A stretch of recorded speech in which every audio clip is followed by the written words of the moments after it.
जय हिंद जय भारत। नमस्कार दोस्तों, मैं हूं रोशन कुमारी। मैं आज आप लोग को मेरे एक वीडियो के माध्यम से भारत के बायोस्फीयर रिजर्व के बारे में बताने वाला हूं। तो दोस्तों, पहले जान लेते हैं कि बायोस्फीयर रिजर्व होता क्या है। तो बायोस्फीयर रिजर्व एक हाईली प्रोटेक्टेड एरिया रहता है जहां पे ह्यूमन इंटरवेंशन को प्रोहिबिटेड किया गया है। तो दोस्तों, बायोस्फीयर रिजर्व में बेसिकली वहाँ का प्लांट्स और एनिमल्स को उनके नेचुरल हैबिटेट में ही कंजर्वेशन किया जाता है। तो इंडिया का बात अगर हम करें तो इंडिया में 18 बायोस्फीयर रिजर्व है, जिनमें से 12 बायोस्फीयर रिजर्व को यूनेस्को ने अपने मैन एंड बायोस्फीयर प्रोग्राम में इन्वॉल्व कर दिया है।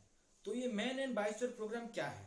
दोस्तों, man and biosphere programme UNESCO द्वारा ऐसा एक स्पेशल प्रोग्राम है जहाँ पे आज के जमाने में जैसे मैन वाइल्ड लाइफ कॉन्फ्लिक्ट धीरे धीरे बढ़ते जा रहा है, उसको रेड्यूस करने का ये कोशिश करता है। देन हम देखते हैं कि बायोस्फीयर रिजर्व को फिजिकली कैसे डिवाइड किया गया है for the purpose of protection. तो for the purpose of protection biosphere reserve को 3 भाग में डिवाइड किया गया है। पहले सबसे अंदर में आता है कोर जोन, उसके ऊपर आ जाता है बफर जोन एंड उसके ऊपर आ जाता है मैनिपुलेशन जोन। तो मैं आप लोग को जैसे बताया कि the inner most zone is called core zone.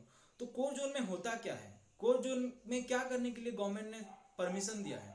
दोस्तों, कोर जोन में ह्यूमन इंटरवेंशन को पूरा स्ट्रिक्टली मना कर दिया गया है। देन फिर आता है बफर जोन। और बफर जोन, कोर जोन जो रहता है उसका आउटर मोस्ट लेयर को बफर जोन बोला जाता है। और बफर जोन में क्या होता है, जो कि स्कूल का प्रोग्राम होता है, ट्रेनिंग होता है, इंटर्नशिप होता है, वो सब दोस्तों बफर जोन में किया जा सकता है।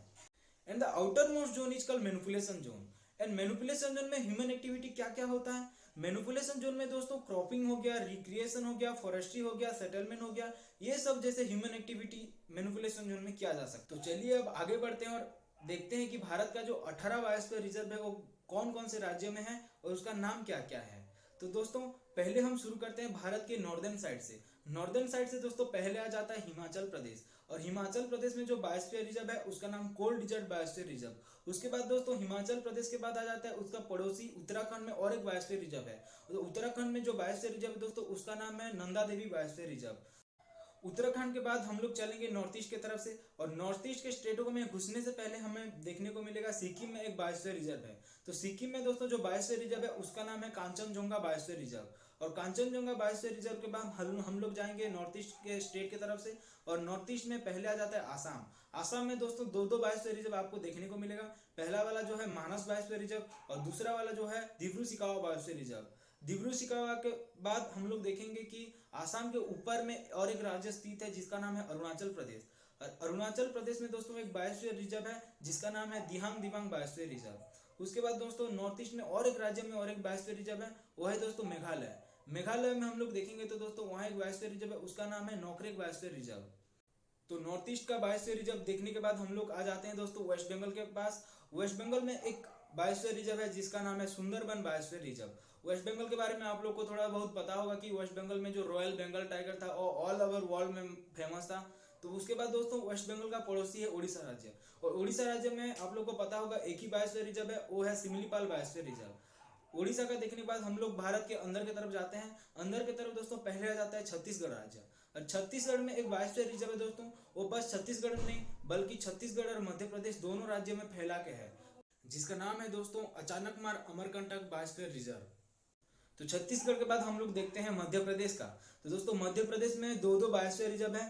पहला वाला जो बायोस्फीयर रिजर्व है उसका नाम है पन्ना बायोस्फीयर रिजर्व और दूसरा वाला जो है उसका नाम है पंचमराई बायोस्फीयर रिजर्व।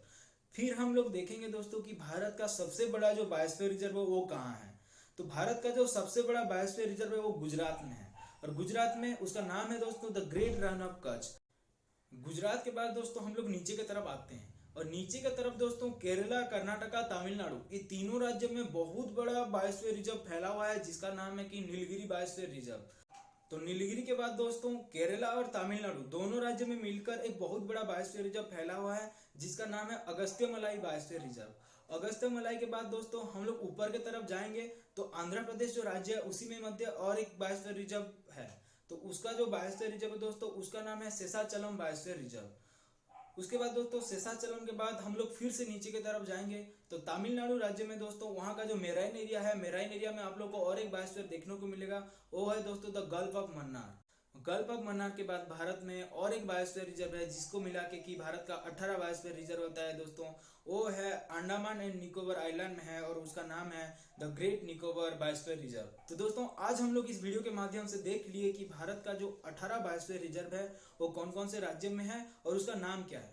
तो दोस्तों अगले वीडियो में मैं लेके आऊंगा कि भारत में कौन कौन सा रामसर साइट है और वो कौन कौन से राज्य में है। तब तक दोस्तों विदाई दीजिए। जय हिंद, जय भारत, नमस्कार।